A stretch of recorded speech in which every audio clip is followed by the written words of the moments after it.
Showinave, welcome back.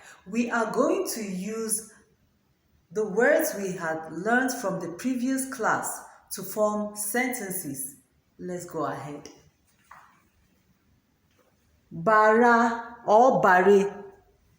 Bara or bare na fomo. Bara na fomo. Bare na fomo.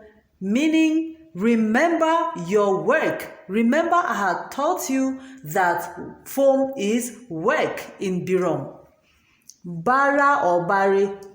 Misimi bara mowet or misimi bare mowet.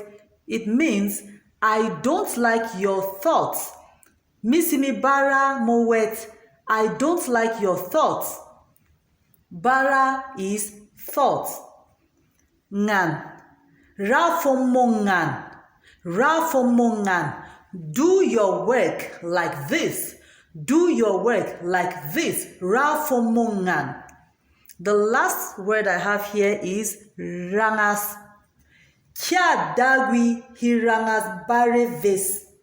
E-Dagwi hirangas bareves, meaning God's fire should burn bad or evil thoughts.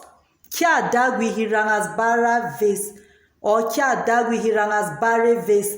God's fire should burn bad or evil thoughts. Thank you for taking your time to learn. I hope to come again. Bye.